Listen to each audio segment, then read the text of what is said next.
बिस्मिल्लाहिर्रहमानिर्रहीम। आप देख रहे हैं मेरे चैनल नुमान भट्टी। आज हम मौजूद हैं जी उस्ताद नियाब हैदर के पास मौजूद, और साथ आपको बैठे हुए नज़र आ रहे हैं जी उस्ताद अदरीस कंडे वाले। और आज यहाँ पे आने का जो मकसद था, जैसे कि आपको पता, मैंने कल एक वीडियो लगाई थी, तो उसी सिलसिले में दोबारा वही सवाल वही जवाब लेंगे कि उस्ताद जी का क्या जवाब होगा। और जैसे कि आपको पता है कि उस्ताद जी बैठे हुए हैं, तो आज बात होगी कि मियाँ साहब वाले कबूतरों में कहीं ना कहीं किसी जगह पे सियालकोटी कबूतर डला है या नहीं डला। तो ये सारी बातें पूछेंगे, सामने चलेंगे जी उस्ताद जी की तरफ। अस्सलाम वालेकुम जी। सलीम मिट्टू साहब हैं, और ये दो, एक चीफ रिपोर्टर है, एक बीट रिपोर्टर है। बीट रिपोर्टर भी गायब है, चीफ रिपोर्टर मौजूद है। जो चैनल के मालिक हैं वो शादाब साहब, वो भी मौजूद वो भी हैं। तो उनकी कमी को पूरा करने के लिए मेरे साथ अदरीस साहब मौजूद हैं, इस टीम के जो मुहक्कक हैं हमारे ग्रुप के। बिल्कुल हर काम की तहकीक ये ही करते हैं उस्ताद जी। चाहे वो गोली हो, चाहे नीला पानी, काला पानी, ऊपर से पानी, और या चाहे कोंडों से बंद माती है, कोई लंगड़ा हो गया, कोई लूला हो गया, किसी का गला खराब है, आँख खराब है, उसके लिए ये हमारे ना मुआलिज इनको रखा गया है। ग्रुप का मुआलिज है ये। क्या बात है। अच्छा उस्ताद जी, जैसे कि मैंने एक कल वीडियो लगाई थी, तो काफ़ी दोस्त ना इस चीज़ पे बहुत बहस कर रहे थे कुछ दोस्त, और ये पूछना भी चाह रहे थे कि मशहूर कबूतर दुनिया में हर जगह पे इन कबूतरों ने अपना नाम भी बनाया है, उड़ भी रहे हैं, आज भी हर किसी के घर में भी होंगे। वो चाहे सियालकोटी कबूतर हैं, चाहे वो मियाँ साहब वाले लाल आँखों वाले कबूतर हैं। लेकिन एक बात लोग करते हैं, वो कहते हैं कि यार जो मियाँ साहब वाले कबूतर हैं ना, इनमें कहीं ना कहीं सियालकोटी कबूतर डले हुए हैं। आपका क्या कहना है उस्ताद जी इस बारे में? मियाँ साहब जो थे वो कहीं से पुश्त दर पुश्त कबूतर लेके आए थे, कोई जो जाते जी मियाँ साहब के ये कबूतर। मियाँ साहब ने भी 50 घरों से लिए थे कबूतर। सही। उनके वालिद साहब ने भी कबूतर खरीदते भी बहुत थे वो। और ये मियाँ साहिबान खुद, मियाँ नज़ीर साहब, मियाँ रऊफ साहब, मेरे साथ भी, मतलब मैं एग्जैक्ट फिगर तो शायद ना बता पाऊँ, या बतानी भी नहीं चाहिए। उससे बेहतर यही है कि वो कई घरों से कबूतर लेके आए। ठीक है। ठीक है ना, कबूतर ला के बनते हैं ना। जी उनसे, बिल्कुल। उनके कौन से खानदानी कबूतर थे बिल्कुल। कि बाप दादा परदादा से चले आ रहे थे। हम्म। तो कबूतर जो कसूर वाले हैं वो भी बहुत अच्छे हैं, कबूतर जो सियालकोट वाले हैं वो भी बहुत अच्छे हैं। कबूतरों दोनों साइड के कबूतर बहुत अच्छे हैं। और जहाँ तक रही बात आपका जो मेन नुक्ता जो आप पूछना चाह रहे हैं कि क्या ये कबूतर सियालकोट के कबूतर इन कबूतरों में है, या ये कबूतर सियालकोट के कबूतरों में है, यही पूछना चाह रहे हैं ना। उस्ताद जी, मियाँ साहब वाले कबूतरों में कहीं ना कहीं लोग कहते हैं कि सियालकोटी कबूतर डले हुए हैं। अच्छा, जो ये कहते हैं कि नहीं है, वो कौन लोग हैं? ऑब्वियसली उस्ताद जी, जाहिर सी बात है, जो ये देखे ना, जो ये कह रहे हैं, वो लोग जो ये बात कहते हैं, उनका मियाँ साहब से कितना का ताल्लुक है? या फिर वो वाले वाले हैं कि जी मियाँ वाले हैं, चूंकि वो नाम से तो जिस ज्यादा जितने वाले लोग कहने वाले हैं ना, वो तो सेलर्स हैं। अच्छा। अब मुझे बताए, कबूतर तो फर्ज करें मैं अगर सेल करता हूँ, ठीक है। या नुमान आप सेल कर रहे हैं, ठीक है। कबूतर आपके हैं, मुझे क्या तकलीफ है? कुछ भी नहीं। नहीं होनी भी नहीं चाहिए आपका। हाँ, ये जरूर है कि आप अदरीस साहब के कबूतर चुरा के ले जाएं और ले जाके घर बेचना शुरू कर दें, वो बायस नामोशी बात है। जी बिल्कुल ऐसे ही है। अगर आपके अपने कबूतर है और आप सेल कर रहे हैं, तो किसी को इस चीज पे माइंड नहीं करना चाहिए। हाँ, ये बहुत अच्छी बात हर है। बंदे का अपना है। लोग भैंस बेच देते हैं, घोड़ा बेच देते हैं, गाय बेच देते हैं, कुत्ता बेच देते हैं, चीजें जो उनकी प्रॉपर्टी, अपने घर बेच देते हैं लोग। हाँ जी, सही कह रहे हैं, ये बड़ी बात तो ये है। कौन सी बात है? बवक्ते जरूरत अगर किसी को है, तो जो सेलर है लोग, वो शर्मिंदा ना हुआ करें कि जी हम सेलर हैं। तो भाई ये इस शौक का एक प्लस पॉइंट है कि इस शौक से लोगों के रोजगार भी जुड़े हुए हैं। ये बहुत अच्छी बात की आप, कि नुकसान नहीं, इसमें तो फायदा है हमें। इसमें जो ये शौक तो लोगों के चूल्हे जला रहे हैं, हाँ, इसको तो प्लस पॉइंट पे लेना चाहिए। देना चाहिए। लेकिन सेलर्स वो बुरे हैं जो लोगों को धोखा देते हैं, जो चीट करते हैं, दिखाना कुछ देना कुछ, बात कुछ करनी वो निकलनी कुछ और। ऐसे ही। तो आप अगर जो पैसा किसी से ले रहे हैं उसके रिटर्न में चीज भी उसके एवज सही दे रहे हैं, तो आपको कोई, मुझसे एक बंदे ने सवाल अदरीस पूछ लिया कि उस्ताद जी है कबूतर फरोशी कोई ऐब है? मैंने कहा भाई, फरोश लफ्ज कहते हैं बेचने वाले, फरोशी से मतलब है बेचना। तो परचून फरोश है, थोक फरोश है, सब्जी फरोश है, ये जो सारे फरोश है अगर ये ना हो तो निज़ामे मुआशरा चल पाएगा दरीसा? मुश्किल हो जाएगा थोड़ा सा। ये इन लोगों, ये तो हमारी बेसिक रिक्वायरमेंट्स हैं। तो वो फरोशी एक कोई ये बैड वर्ड नहीं है, आप लोगों के लिए सहूलत पैदा करते हैं, लेकिन आप ये खुद तस्लीम करें कि आई एम अ सेलर, वो क्यों नहीं तस्लीम करते? दूसरी बात, मैं जहां से बात आगे चली गई थी जी, वो फिर डी ट्रैक हो जाएगी। आपने कहा जी लोग कहते हैं कि उनके कबूतरों में ये नहीं है, सियालकोटी कबूतर मियाँ साहब के कबूतरों में नहीं है। कितना पुराना ताल्लुक है उस बंदे का। मेरा मियाँ साहब के साथ 1996 से ताल्लुक बना, क्या बात। 1996, और 2004 तक इतना मेरा करीबी ताल्लुक था कि मैं कम से कम हफ्ते में 3 दिन ललियानी जाता था और कसूर 3 दिन। मैंने एक होंडा सिटी ब्लैक मेरी थी, ये सिंगल रोड थी, टूटी हुई रोड थी कसूर की, जो जिस पर मैंने अपनी गाड़ी, मेरी एक किस्म की टूट गई थी वो, और मुझे नई गाड़ी लेना पड़ी थी, वो इतना उसका हाल खराब हो गया था।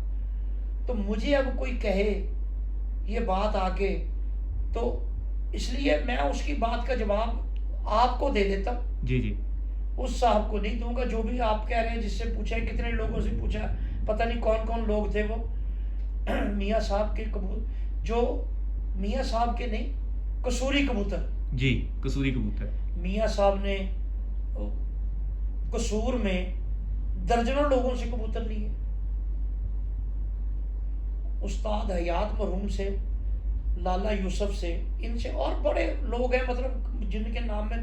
देखिए हर शौकीन आदमी अच्छी चीज कलेक्शन करता है, कलेक्शन लेता है, कलेक्शन करके फिर उसमें से बनाने की कोशिश करता है।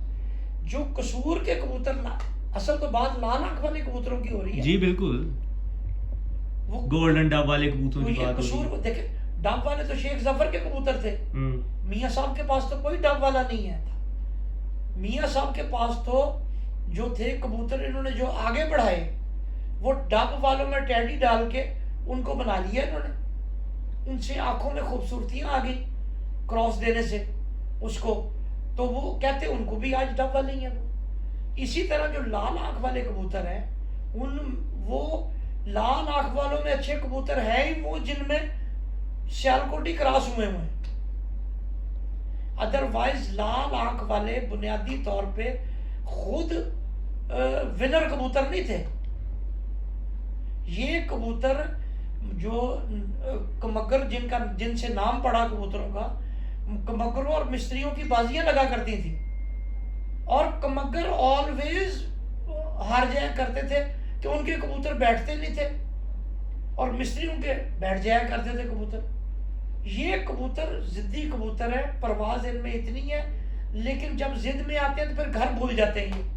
इनको घर आना याद नहीं रहता है, रात रह जाते हैं। तो उनको जिस फॉर्म में बेहतर किया गया, जिसने भी किया, वो एक मियां नजीर साहब ने ही नहीं किया, कसूर में और कई लोगों ने भी किया। अच्छा, जिससे ये बेहतरी आई। इनके अंदर जो रिंग देखे, लाल आंख के कबूतरों में रिंग थे ही नहीं, सादी आंखें थी। लाल आंख के कबूतर थे, गहरी लाल आंखों के कबूतर थे, डक वाले कबूतर भी ऐसे ही थे। देखिए अब मुझे तो 50 साल हो गए इस शौक में, और मैंने ग्रास रूट लेवल से शुरू किया था ये काम, एक छोटे से मोहल्ले के गली से। तो मैं, अल्लाह ने मुझे यहाँ, परवरदिगार मुझे इस तरफ लेके आया। तो मैंने तो जो बात बतानी है आपको अपने तजुर्बे से बतानी है। मियाँ साहब से मेरी इतनी कुर्बत थी कि उनके किस खाने में अंडे और किस में बच्चे, ये मियाँ साहब से था, मुझे पता होता था। तो अब जो साहब आपको कह रहे हैं, पता नहीं उनके पास वो इंफॉर्मेशन कैसे है। अच्छा उस्ताद जी, इनमें एक और चीज़ है, लोग ये भी बात करते हैं, कहते हैं कि जो जी, इसमें उस्ताद जी लोग ये भी बात करते हैं कि जैसे हमारे पास तो बड़ी देर से कबूतर पड़े हुए हैं, 10 साल हो गए, 20 साल हो गए या इससे ज़्यादा हो गए। वो कहते हैं यार हमारे पास ये जब से लगे हुए हैं, इन्होंने एक भी जोनसरा टाइप कोई बच्चा नहीं निकाला। तो कैसे हम कह सकते हैं कि यार इसमें सियालकोटी कबूतर डला होगा? क्योंकि लोग कहते हैं कि यार अगर इसमें डला हो तो कहीं ना कहीं तो वो बैक आता है ना। आपने गोल्डन कबूतर देखे हैं जिनको गोल्डन कहते हैं? जी बिल्कुल। उनके सिल्वर हेड कहाँ से आते हैं? हाँ जी। उनमें से जौसरे लंगोटों वाले निकलते हैं सिल्वर हेड के। वो कैसे निकल आते हैं?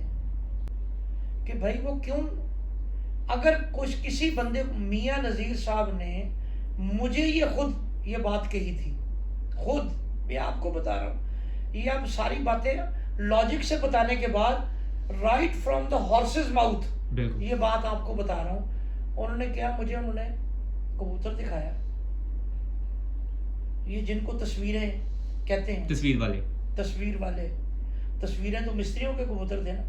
ये तस्वीर वाली कबूतरी भी मेरा शागिर्द खालिद है, उसने उसकी तस्वीर बनाई थी। कबूतरी ज्यादा खूबसूरत नहीं थी, वो कटी हुई कबूतरी थी, वो उसके पर कटे हुए थे। तो उसकी तस्वीर बनाई, तस्वीर उससे डबल टाइम अच्छी आई। वो जब वो तस्वीर बनी और वो लगी तो वो इतनी खूबसूरत, मियाँ साहब ने अपनी वो बैठक जो थी पुरानी, अब तो उन्होंने घर का नक्शा चेंज कर लिया, अच्छा घर बना लिया होगा उन्होंने, मैं वैसे नहीं विजिट कर सका वहाँ। तो उसमें वो लगाई, तो मियाँ साहब ने मुझे खुद बताया कि दसो कोई बंदा कवे कहते जौसरे है ने, क्या बात, कहता तरीकेकार है ਹੁੰਦਾ कि तुसी कोई कबूतर पाया ते पा के उन्हें कढ़ लो बाहर, ਉਹਦੀ सिफात लैके उन्हें वापस अपनी नस्ल च लै जाओ। ये words right from the horses mouth है, इससे आगे कुछ भी नहीं है। अब इसके बाद अगर कोई ना समझना चाहे तो भाई ना समझे, मेरा किसी को समझाने का मूड भी नहीं, मैं सिर्फ बता देता हूँ। कोई मान ले बिस्मिल्लाह, ना मान ले उसकी अपनी मर्जी, किसी पे थोपने वाली चीज नहीं। बिल्कुल ऐसे ही है। मैं हमेशा कहा है कि मैं वो बात करता हूँ जो मेरे तजुर्बे से गुजरी है, और करनी भी वही चाहिए उस्ताद जी। लोगों को मिसगाइड क्यों करना? आप क्यों किसी को मिसगाइड करते हैं? और आप ये देखें, ये सोशल मीडिया पे जितने लोग बैठे होते हैं, अब ये बात जो मैंने बताई मुझे अदरीस साहब ने याद कराई, मैंने चूंकि इनको बताई हुई थी ये बात। अच्छा, तो इन्होंने मुझे याद कराई, उस्ताद जी वो बात बताए जो मियाँ साहब ने आपको कही थी, तो वो मैंने आपको ये बात। अब सोशल मीडिया पे कितनी बड़ी परखें आ रही हैं, कितने लोग बता रहे हैं। मतलब मैं आपको आप अच्छी तरह कर लें कि 8 लोगों का या 5 लोगों का जो परख बताते हैं लोग जी, 5 लोगों को इकट्ठी उनकी वीडियोस ले आए, एक एक करके सुन लें, पांचों मुख्तलिफ गुफ्तगू कर रहे हैं, पांचों अपने पॉइंट्स में 1-2 ऐसी बात बताएंगे जो दूसरे से मुख्तलिफ है। तो क्या हम ये गाइड कर रहे हैं मिसगाइड या उनको मिसगाइड कर रहे हैं? अब नए शौकीनों को आप इतनी सारी गुफ्त बता देंगे जो उनका ज़हन हजम ही नहीं करेगा। वो कहेंगे वो बंदा ये कह रहा है, ये बंदा ये कह रहा है, फलां ये कह रहा है। तो उसमें आप इल्म बांट नहीं रहे, आप मिसगाइड कर रहे हैं उनको, उनकी डायरेक्शन गलत जगह डाइवर्ट कर रहे हैं। तो ऐसे में लोगों को चाहिए कि प्रैक्टिकल पर आए, सुनी सुनाई बातों को छोड़े, बी प्रैक्टिकल। बिल्कुल ऐसे ही। जब तक आप प्रैक्टिकल नहीं करेंगे नहीं सीख सकेंगे। अच्छा सर जी, कुछ दोस्तों के मैसेज भी आए थे, वो मैं इसी वीडियो के साथ मेंशन भी साथ ऊपर स्क्रीनशॉट लेकर कर दूंगा। दोस्त कह रहे थे कि यार जितना क्रेडिट है ना सब हम ले रहे हैं, लाहौर वाले यहाँ पे जितने भी कबूतर बने हैं, हम जो कसूर के उस्ताद कराम थे, जो पुराने उस्ताद कराम थे, उनका हम कहीं नाम नहीं लेते। हम जब कबूतरबाजी की बात करते हैं तो सिर्फ हम यही कहते हैं कि ये लाहौर के कबूतर हैं। इनके बारे में आपका क्या जवाब होगा? देखिए बात सुनो, ये बात नहीं है। लाहौर वालों ने इस पे बहुत मेहनत की है, वो एक लेता है दैट इज, लेकिन जो कसूर के असातिज़ा थे उनकी भी बड़ी अचीवमेंट है। ये कसूर में मियाँ साहिबान का चूंकि हल्का असर वसी था जी। उनको बहुत जगहों से कबूतर आ जाते थे, तो जो असर ये टैडी कबूतर इनके पास कहाँ से बने थे भाई? लाले यूसुफ ने, उस्ताद हयात ने वो कबूतर पकड़ा मिस्त्रियों का, वहां से मियाँ साहब भी ले आए, फिर वो इन्होंने कुछ पट्टी पट्टे उसके लिए कोई और लगा के ब्रीड, फिर वो वापस चला गया, फिर वो मेयर साहब खरीद के ले गए। तो ये कसूर के उस असातिज़ा का बहुत क्रेडिट है, नो डाउट। और लाइमलाइट पे सिर्फ मियाँ साहब आ रहे हैं जी। उनके ग्रुप के भी बहुत सारे लोग हैं जिनका बहुत क्रेडिट है। मियाँ रऊफ को बहुत क्रेडिट है ये कबूतर बनाने में जी। मियाँ नज़ीर साहब को तो चूंकि वो मेरे साथ उनका बड़े मोहब्बत वाला रिश्ता था, मैं मीडिया में उनको बहुत ज़्यादा अपलिफ्ट रखता था। तो मैं आपको एक बात बताऊं, तो सोहेल जफर मरहूम मेरा दोस्त था, अल्लाह उसे करवट करवट जन्नत दे। तो एक दफ़ा मुझसे वो उलझ पड़ा इस बात से खबरें के दफ्तर में, यार तू क्या है, तू मीरों को सर पे बैठा लिया हुआ है, वो जितनी पब्लिसिटी तो उनको दे रहा है, अगर मैं नवाज शरीफ को देता तो मुझे एक प्लॉट मिल जाता। तो मैंने उसका जवाब उसको दिया, मैं कहा यार देखो मैं हूँ धड़ेबाज आदमी, मैं जिसके साथ हूँ फिर उसकी इज्जत को अपनी इज्जत समझता हूँ। होना भी ऐसे चाहिए। इसलिए मियाँ नज़ीर साहब को हमने अपलिफ्ट रखा, लेकिन मियाँ रऊफ का बहुत किरदार था कबूतर बनाने में, कबूतर लाने में मुख्तलिफ जगहों से। वो कबूतर अच्छा कबूतर लेके मियाँ साहब को ला के देता था कि मियाँ साहब आप इसे करें, लगाएं, किसी से इधर लगाएं उधर लगाएं, ये करें वो करें। तो ये सारे भाई जो इनके भाई मियाँ इफ्तिखार हैं उनको भी बहुत शौक था, अब भी शौक है उनको, अभी भी है बिल्कुल। वो भी बड़े समझदार हैं इस मामले में। उनके जो मियाँ रऊफ थे उनको और मियाँ नज़ीर को बहुत ज़्यादा था। इनके सबसे बड़े भाई मियाँ बग्गू थे, जिनका बेटा मियाँ माजिद है जी। तो वो उनको भी बड़ा शौक था। मियाँ माजिद भी बच्चा समझदार है। अजीम से वो मियाँ अजीम से तो वो 100 टाइम समझदार है। साथ मियाँ माजिद साहब, मियाँ माजिद जी जी बिल्कुल। वो शुरू से प्रैक्टिकल में था, वो शुरू से अपने हाथ से करता था मियाँ माजिद। मियाँ अजीम को तो शौक ही नहीं था, वो तो मुर्गों शुर्गों के पीछे रहता था वो। अच्छा। हाँ, मियाँ साहब बड़ा कहते थे उसको। मुझे एक दिन कहा उन्होंने, शाह जी ने समझाते क्यों नहीं, एक कुकड़ा मगर लगा, मैं कहना कबूतर वाल तवज्जो करे, तो मैंने कहा अजीम तू क्यों नहीं इधर तवज्जो देता बेटा?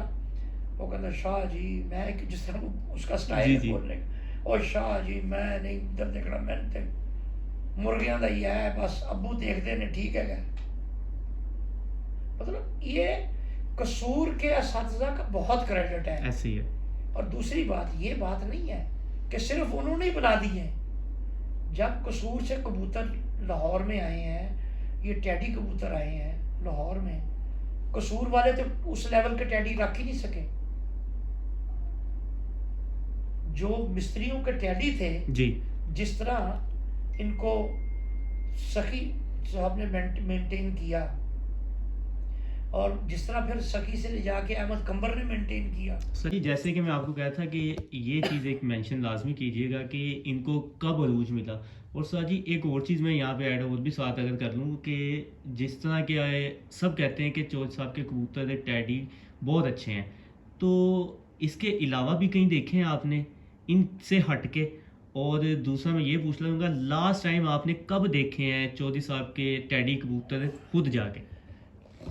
देखिए टैडी कबूतरों को जो उरूज है ना, वो तो नो डाउट के चौधरी सखी की छत से मिला है।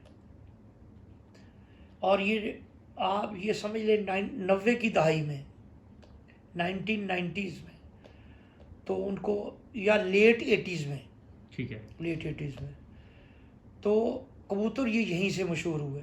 और नो डाउट बड़े अच्छे कबूतर हैं ये।